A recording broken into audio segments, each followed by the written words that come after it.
Robinson annulation. Again, this is an important one. And for this one last time we'll go over the mechanism, I'm not going to go into any of the justification for why we get one evolate over the other. Because again, that's just thermodynamics. Either we get a 4-membered ring or a more strained ring. So the key thing to remember is just going to go to the most stable ring system. Alright, so basically, it's just an enolation followed by a 1,4 addition into a alpha beta and saturated ketone, and then a protonation to give us our enolate. So this entire sequence here, what reaction is this the mechanism of in orange?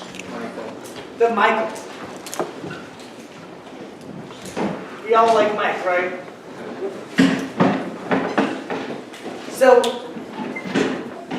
next step, right, is then from the Michael product, we do a deprotonation, and we go for the deprotonation that will give us the enolate that will give us the most stable ring system after an aldol cyclization. So in almost every case, it's going to be this proton being deprotonated to give us this enolate, which will then add into this carbonyl to give us this 6-6 ring system, which will then be protonated by the base we're using. So the base we almost always will use will be sodium methoxide and ethanol. So BH is just ethanol. They give us our aldol cyclization.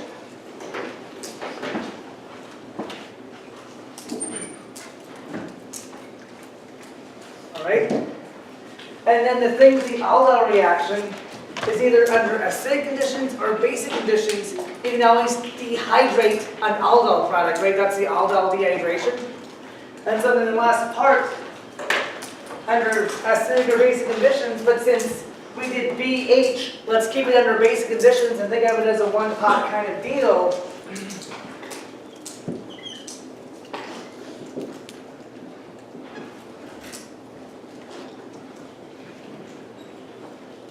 We did our basic dehydration mechanism of the aldol, which is first formation of the enolate.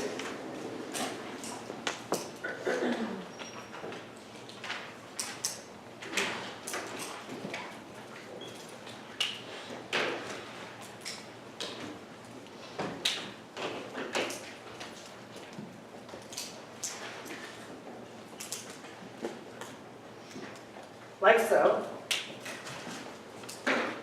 And then, since we are under basic conditions, swimming in base, which is most commonly going to be ethanol and sodium methoxide, is it okay to kick up OH minus under basic conditions? Yes. Yes. Is it okay to do that under acidic conditions? No. No. Is it alright to kick up H2O plus under acidic conditions? Yes. Will we form H2O plus under basic conditions? No. So, if you're under a basic condition mechanism, is it reasonable to draw H2O plus under basic conditions? No, you're not going to form it.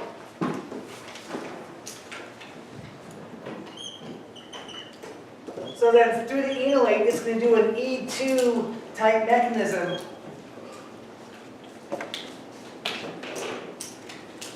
Kicking off the OH, giving us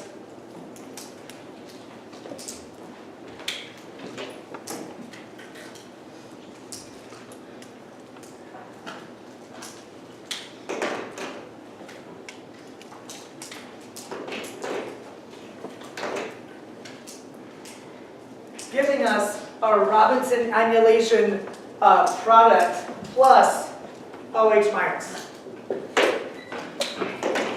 So this last part is just a dehydration.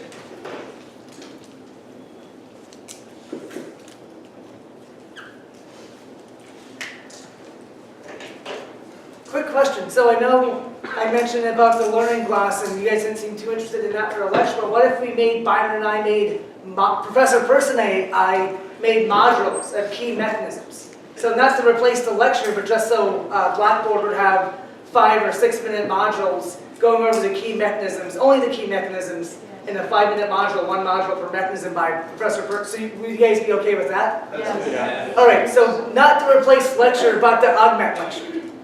Yes. All right, great, yes. So you would go over it in class and then also put the module up?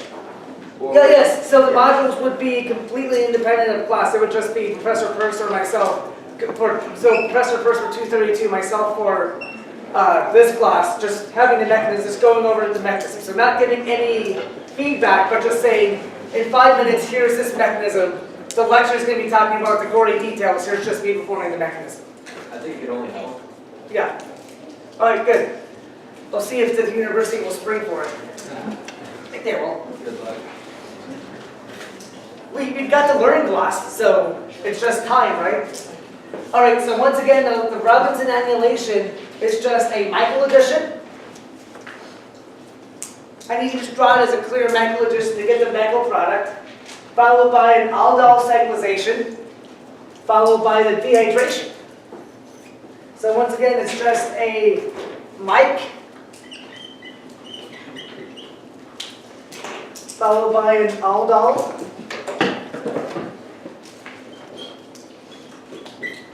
dehydration.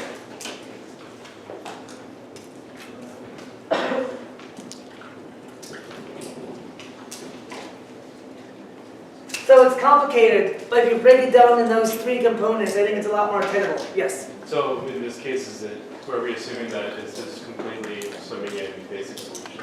Oh, yes. It's sodium methoxide ethanol swimming in basic solution. Is it always a fiber Robinson annulation or just? Yeah. So most Robinson annulations are almost always ran. So a lot of times the Michael might be done using LDA to get the Michael product, but then they'll just take the Michael product and add it into sodium methoxide and ethanol or H3O water, which will also do this chemistry to the acidic mechanism to push it through. But from here on out, the aldol is almost always done under thermodynamic conditions.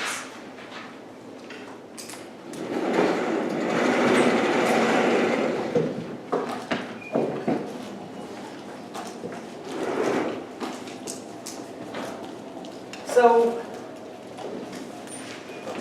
the last reaction from this chapter is the Mannich reaction. So, the Mannich reaction is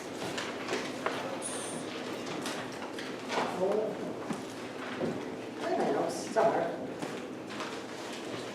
Alright, so the Mannich reaction. And I'm going to just draw the overall reaction screen, so Mannich. So it's an easy name to remember because it reminds you of Sloppy Joe's, right?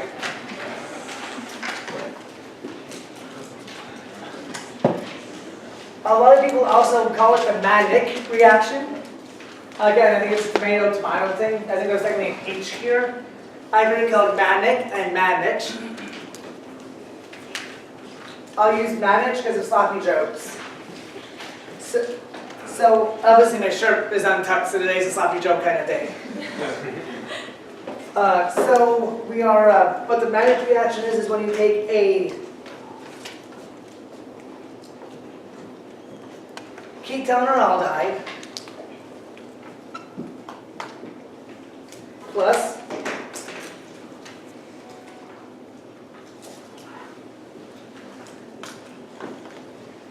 an aldehyde, most commonly used formaldehyde or some rarely available aldehyde. We'll do formaldehyde in this case. So ketone and aldehyde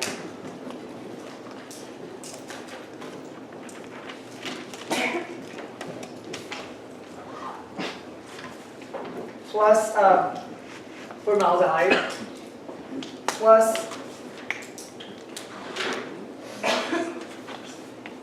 some sort of amine, usually any amine, really. Let's do a secondary amine for this case.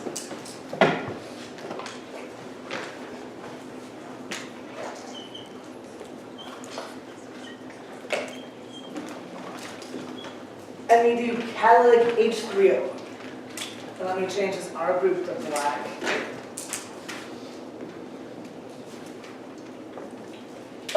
And then the product we get out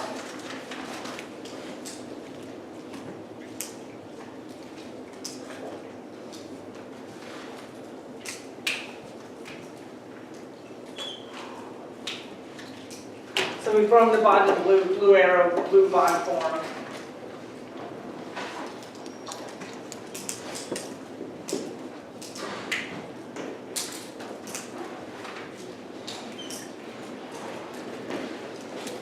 Will be something like this. It will be these beta amino substituted compounds.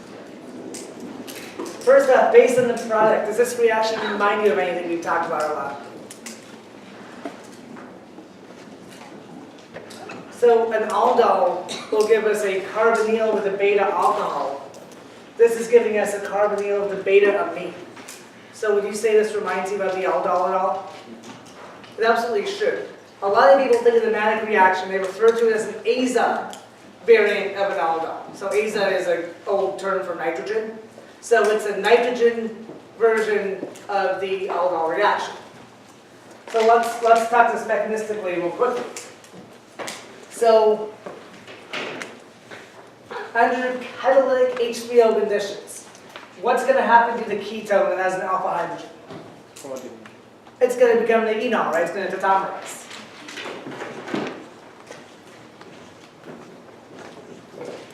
And I should say the key thing is that you need one carbonyl with an alpha hydrogen, and preferably another carbonyl without an alpha hydrogen. So it works well.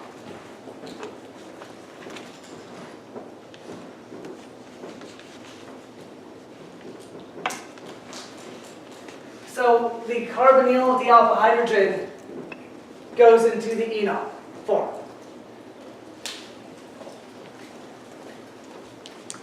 And because it's in the enol form, the amine can't condense into it, right? Because it's an enol. So now it's roughly nucleophilic rather than electrophilic. So under catalytic conditions, what do you think will happen with the aldehyde under catalytic H3O with the amine? What happens under catalytic acidic conditions between carbonyls and amines? Well, first thing is we're going to protonate this. Then the amine's going to attack.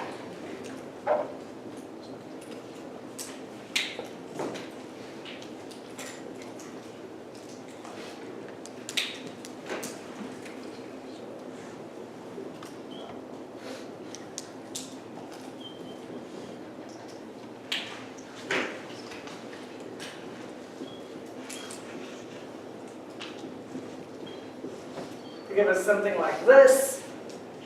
Again, this is a mechanism you guys should know. This is a mechanism you guys will need to know. This is just an amine formation mechanism, right?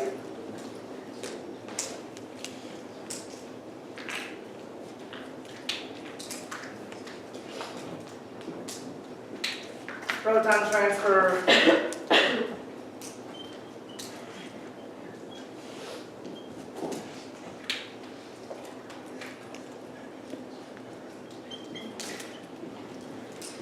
Followed by a condensation of water to give us aluminium. Again, let me stress this. This is a reaction we've pretty much been going over since exam 2. We've been going over this amine and amine formation mechanism since exam 2. So this is something you should know and something you will need to know. Yes? Should there be a positive charge on the nitrogen? Here, there's a positive charge, yeah. No, Oh yeah, so. Electrostride here. Under acidic conditions, it will exist like this, electrostride in its normal amine form. okay. I do it in the ammonium form.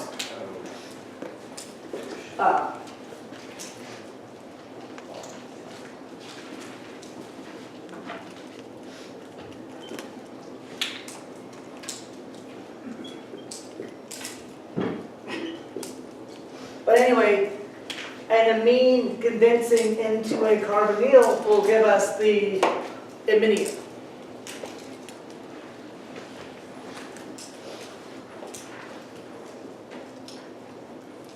I guess it should be orange still.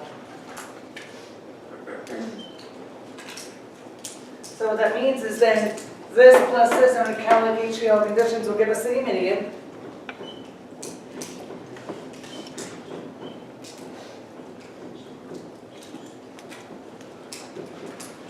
Alright, and what do you think the enol will do to the aminium? what will the nucleophilic enol do to the imine that looks a lot like a carbonyl, but since there's a positive charge here, there's even more partial positive charge at this carbon. What will the enol do? It will add it. Exactly. Again, the nitrogen version of the aldol reaction. That's all this is.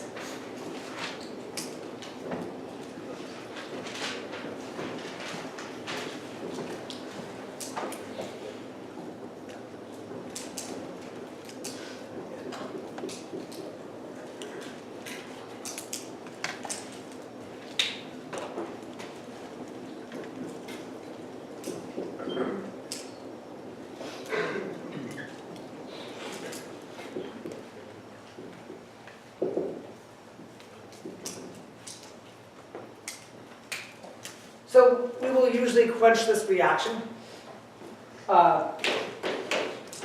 with some kind of base.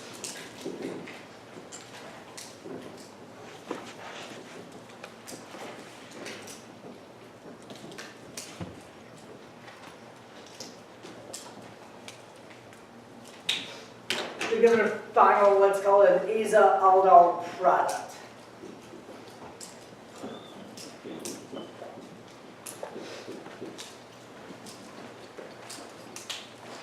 Like so. You need blue.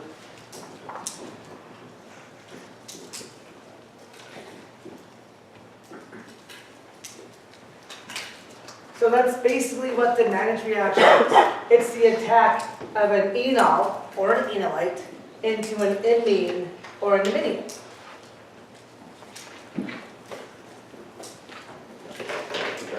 Yes. You took the product of that and you treated it with a strong base. Did you get an enemy or no? Means something like this. Yeah. That's a very good question. If we treat this with a strong base, it would depronate here, giving us the enolate. As far as getting the anamine, if you heated it up, Yeah. you might get it. Just to give you a reference, when I was an undergraduate in Professor Grosjean's lab, we came up with chemistry that allowed us to do that, and it got published in the highest level chemistry journal in the world. So I think that says kind of, it's not obvious, but it can happen. But yeah, in general, it'll just give us this product. Oh, you do bring up a good point. So let's say we have this product and we don't add a base.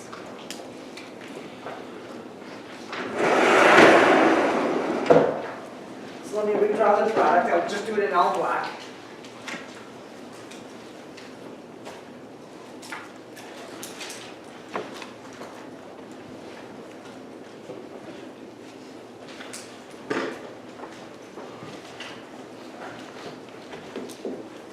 So what happens if we don't quench this reaction with a base and we just let it stir under the acidic conditions? Where is this proton going to end up?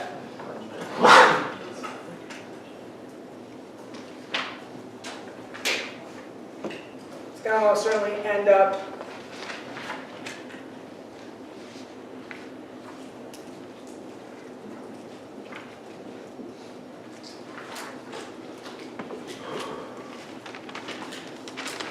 on the amine. So my question is, would something like this be a good dehydration candidate? Yes. Absolutely. And so just like the aldol can have the aldol dehydration, the manage can have the managed dehydration. So if we're still under acidic conditions, and we have the amine protonated,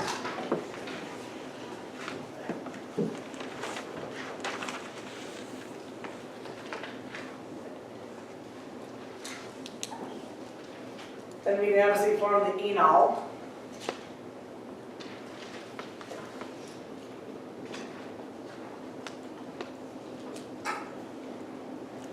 Like so. And then, just like the aldol dehydration, the enol can kick out the amine. I have a question for you. So the way I do this mechanism, I drew it like an E2 like elimination rather than E1 like elimination. Whereas when I do an acidic aldol dehydration, I've drawn it like an E1 type elimination. So why with an amine do I draw it under acidic conditions like an E2 type elimination? Whereas with an aldol dehydration under acidic conditions, I draw it like an E1 type elimination. So why with the aldol do I form the carbocation and eliminate into that? Whereas this, I do it in an E2 type mechanism. Easiest answer is 3 letters. PK. Yeah. Can you tell me why PK is? Since now I gave you the hint. So this versus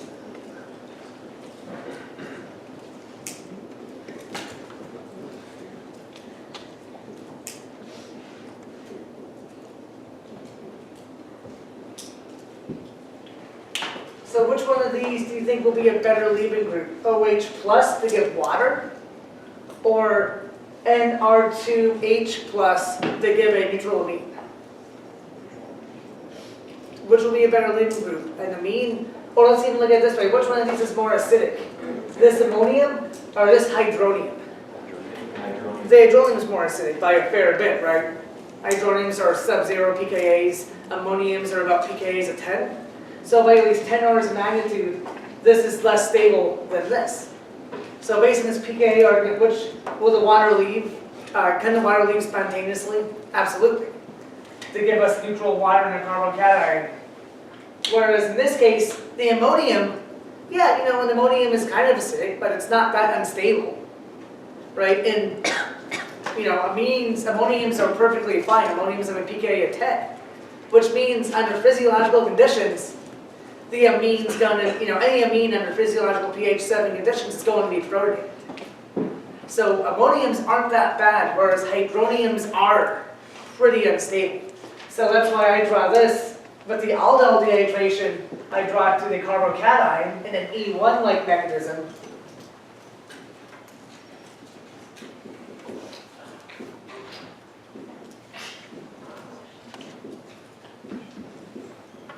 Right, so an E1-like mechanism, whereas in this case, I draw it like an E2-like mechanism in red to, after a proton transfer, get the deaminated product.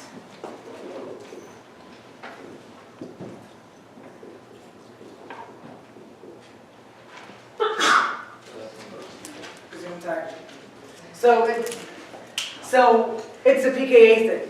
The hydronium is a much better leaving group, so it will go to an E1 type mechanism.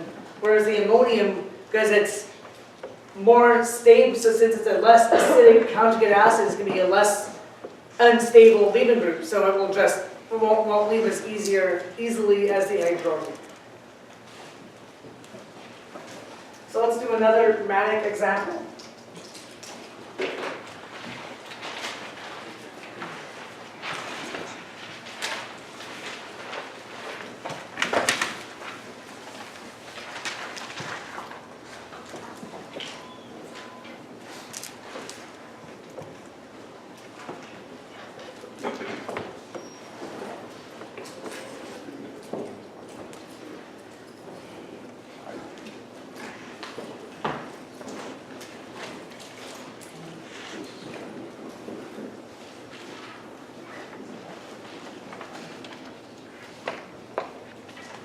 All right, so which one of the carbonyls is going to act as the nucleophile? Cyclohexanone or benzaldehyde? Cyclohexanone. Why won't benzaldehyde act as a nucleophile? It's a really easy question, right? No alpha hydrogens. No alpha hydrogens, so it can't act as, it can't form the enol.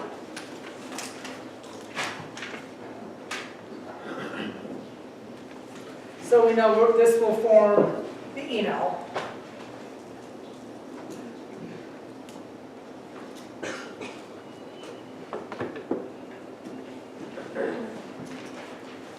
And then this will form the aminium, right? This plus this will give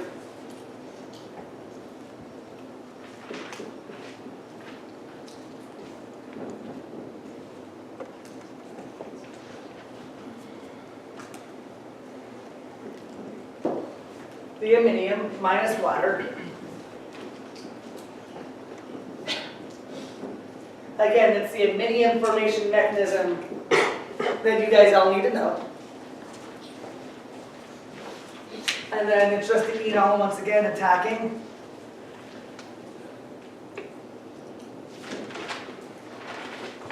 The imine.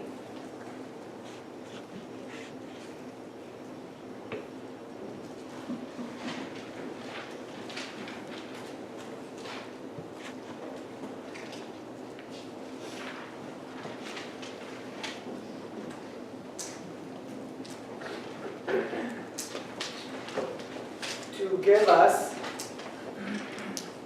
our managed product or an azo-aldol product.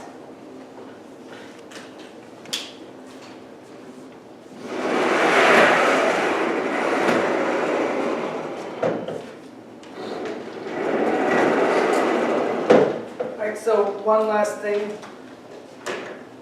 What if we want to go, instead of going through the iminium, what if you want to do a manage from an imine? So instead of using a secondary amine to form the imine, what if you want to use a primary amine?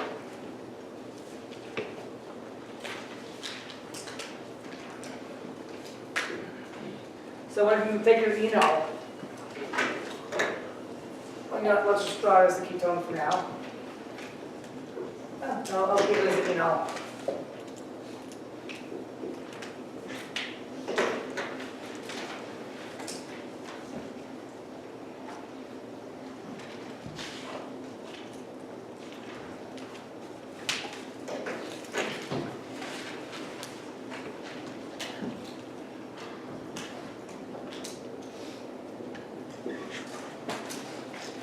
So under these conditions, this product will actually form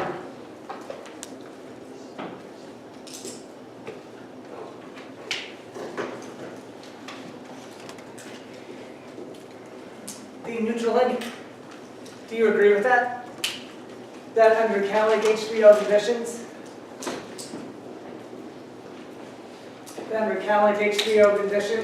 that a primary amine will give an imine, not an iminium, right? That's kind of what we've been talking about a lot is secondary amines give iminiums that are then can be transformed when there's an alpha hydrogen and amines, whereas primary amines give us imines through the same mechanism. So, will an enol react with an imine? So what will be more electrophilic, an iminium or an imine? What do you expect? An iminium like this with positive charge, or a neutral imine to be more electrophilic? The iminium every day of the week. So would this reaction work? Well, technically we're under catalytic H3O conditions, right? So you can imagine you can form this, but since there's a little bit of H3O around, we can still terminate this and still have the enol attack.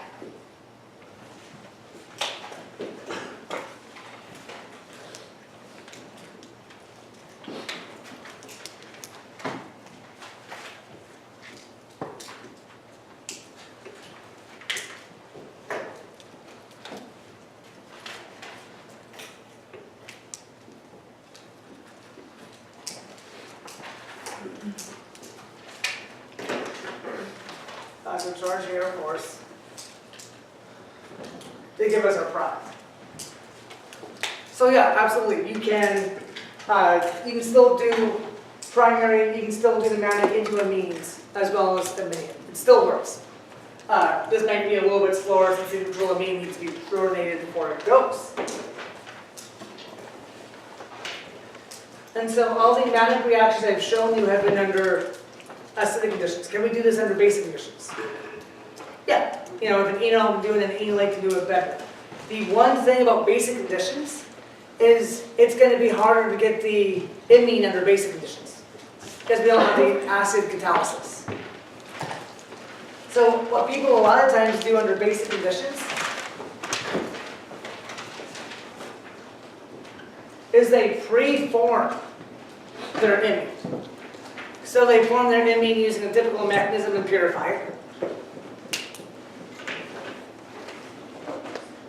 this is a separate reaction, but they'll still use normal conditions, and they'll isolate a neutral imine.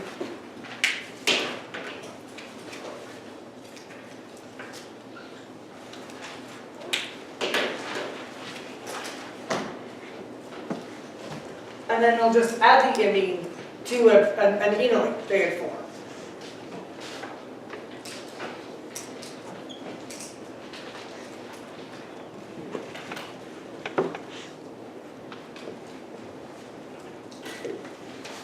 So what base do they use to make this enolate? LDA.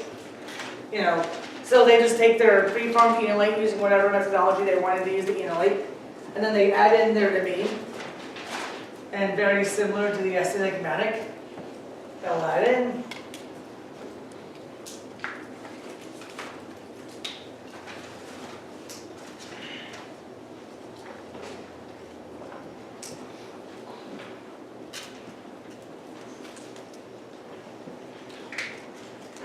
I'll do green for the bond to be formed.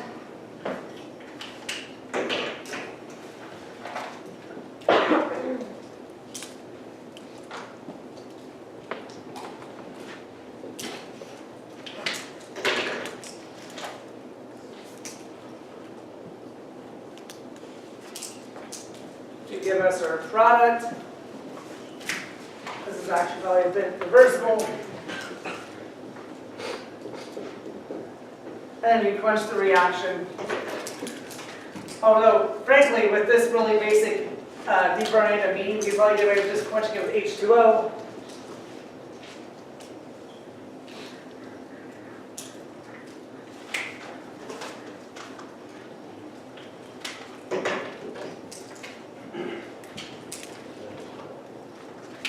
Again, to get our neutral matic product.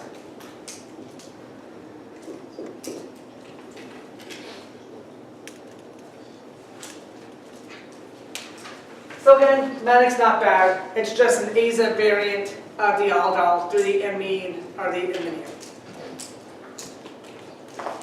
Why is it really useful? Well, because the matic products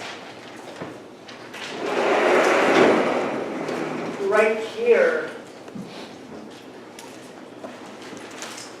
can often be if R is an ester. So if R was OR, it's like O-ethyl or O-methyl.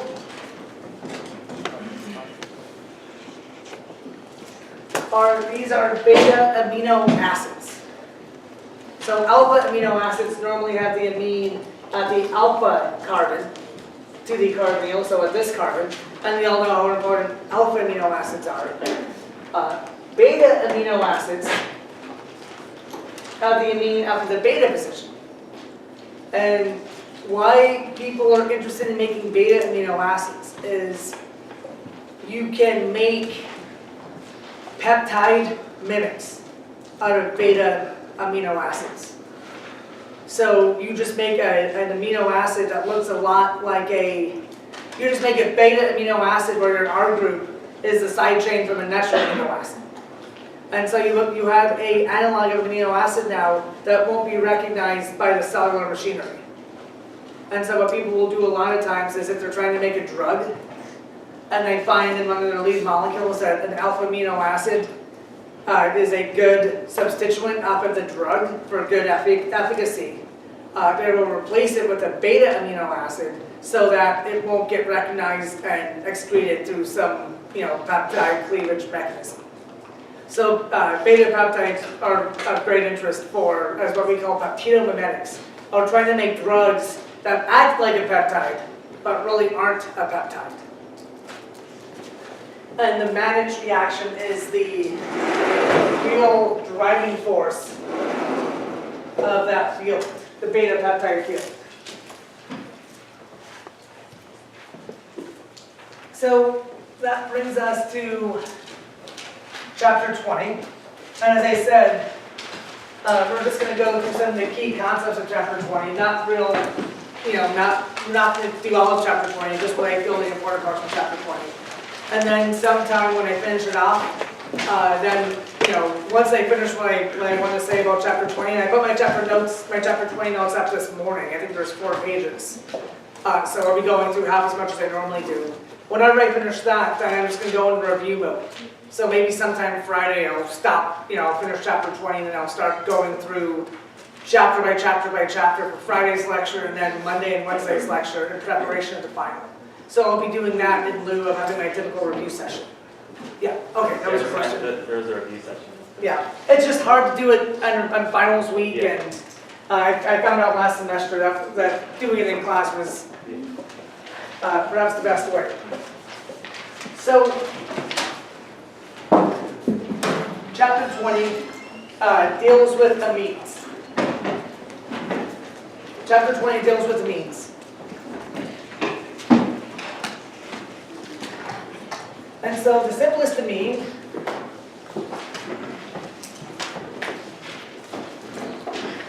is ammonia. And so the interesting thing about chapter 20 is a lot of the chemistry we're going to learn about, well, a lot of the chemistry in chapter 20 is just review. What do amines do? Well, if it sees a carbonyl, it will form an amine or an anamine, and so on and so forth. If an amine sees an acid chloride, it will form an amide. Stuff like that. So a lot of chapter 20 is just review. So I won't be going through that review in this lecture. I'll just be going through the new stuff mainly. So ammonia has 3 hydrogens.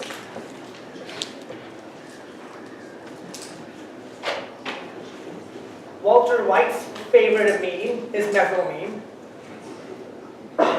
Maybe I should make methylamine blue, just an homage. The head writer for Breaking Bad is a professor at Oklahoma in organic chemistry, by the way. That's why their chemistry is actually pretty legit because of that. I've been thinking of just emailing her and asking her to give a talk at SDSU just to see if she would. I bet that would be a well-attended seminar. So methylamine, which is 1 substituent and 2 hydrogens, is a primary amine. She just won election, the person who was the head writer for Breaking Bad, run the head writers, just won election to become the president of the American Chemical Society. I'm sure her fame from Breaking Bad didn't hurt.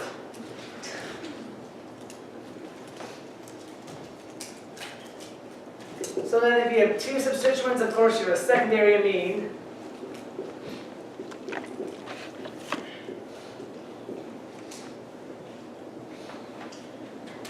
And there's a reason I'm drawing them out, I swear. And then if you have 3 substituents,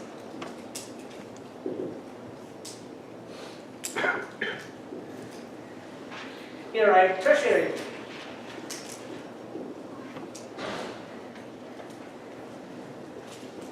So amines exist in a tetrahedral conformation, much like a carbon does.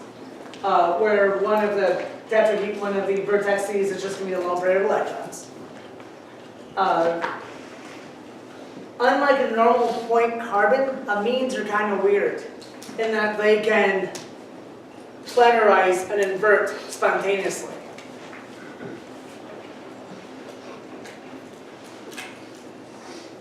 So you know how early in the lecture I freaked some people out when I said that you can imagine a carbanion as an sp2 because it can be planar. You can still consider amines sp3, but they can form some percentage of their time in this planar form. Very small, let's call it a transition state. But then what it ends up doing is then giving us a inverted amine.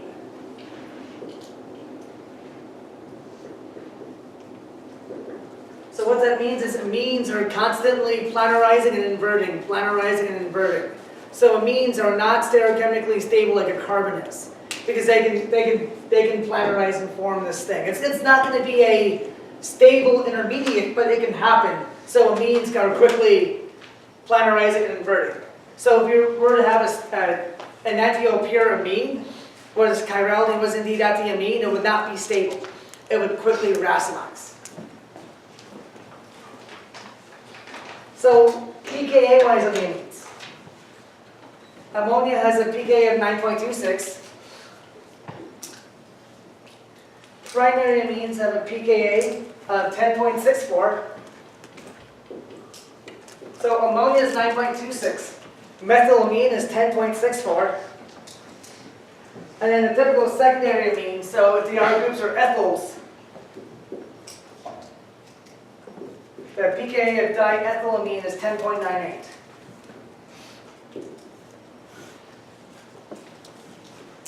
So, question, can someone explain this trend? Why is, let me erase this planarizing stuff. So, the 9.26, the 9.26 pKa of ammonia is really meaning that the pKa of the ammonium salt is 9.26.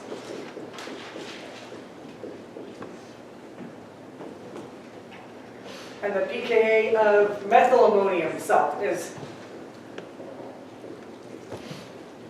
10.64.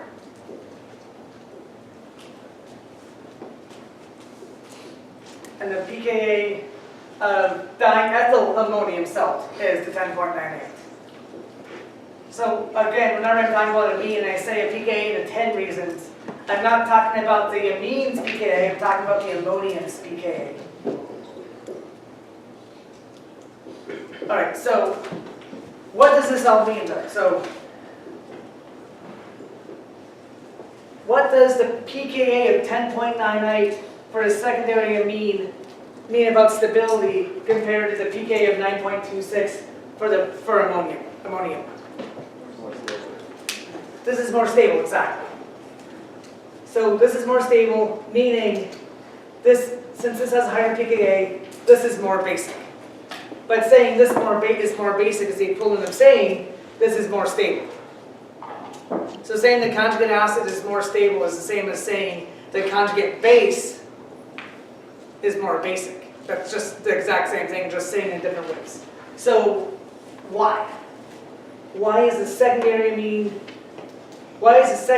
ammonium more stable than a primary ammonium, which is also more stable than ammonium itself? Is that because of the ethanol group? Of the what? Has Well, this is hydrogen back. yeah, exactly. So the reason why is hyperconjugation. Same reason more substituted carbocations are more stable.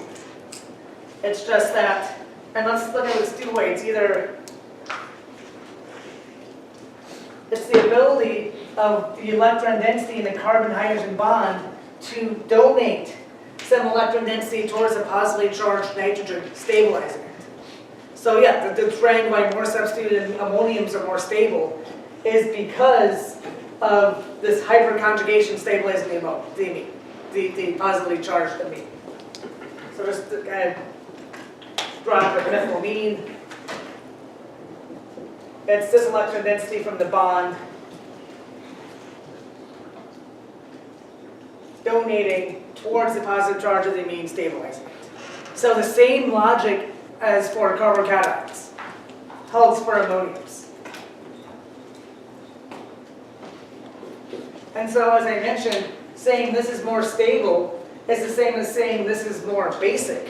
So using the same logic, the reason this lone pair of electrons is more basic is because it's higher in energy, obviously. And the reason substitution puts the lone pair of electrons higher in energy is the same hyperconjugation argument, where the electron density from one of the carbon-hydrogen bonds is able to hyperconjugate towards the lone pair of electrons, raising it in energy, making it less stable and more basic. Yes? So if you had an electron withdrawing group, you'd have the opposite. Absolutely. That's what I was getting into the beginning. Well, I was 4 minutes left, so that's what I was getting into next. But yeah, so it's the same ideas that we've been talking about a lot, which is electron donating groups, destabilize bases, make it more basic, whereas electron withdrawing groups make bases less basic, i.e. making their conjugate acids more acidic. So just to give you some other examples, I want to keep this up.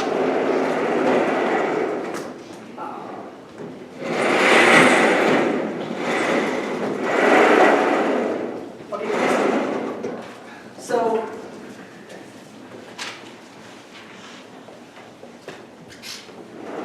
along those lines, so we know dimethylamine has a pKa of 10.8. So we know secondary amines have a pKa of 10.98.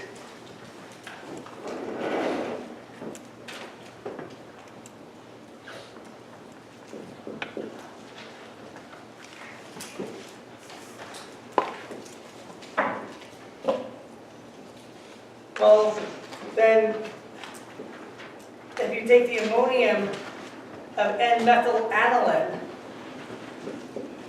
will it have a pKa more or less than 10.98? More or less. Adding a phenyl group. More. Is this more or less? Is this going to be more stable or less stable than a secondary amine like diethylamine? It's going to be more stable. Actually, it's going to be a lot less stable. So the pKa of this is 5. The pKa of this ammonium is 5. Why? Why? So saying that this is 5 is saying this is more acidic is saying it's less stable, which is saying that this is actually less basic. Why is this amine less basic than a typical secondary amine? Resonance. Electron withdrawing group, if you will. This little bit of electrons can resonate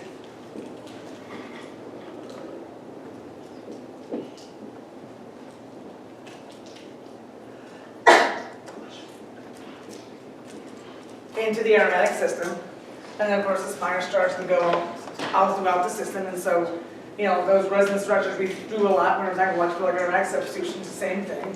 And so basically what this means is because this long pair of electrons are resonated throughout the entire aromatic system, they're lower in energy to begin with.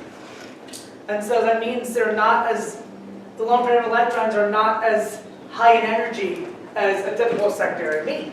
So when they get protonated, they're not getting all that stable. When they get protonated, it's just not going to be stabilized as much relatively. And so basically, because this is more stable, it's the equilibrium between this and this is going to be shifted. So that instead of being a pKa of 10, it's a pKa of 5. And it's because of the electron density being spread out to the it's because the phenyl group is acting like an electron withdrawing group, stabilizing the electrons before they're protonated, making them less basic. So this is because resonance makes it less basic. Because of stabilization.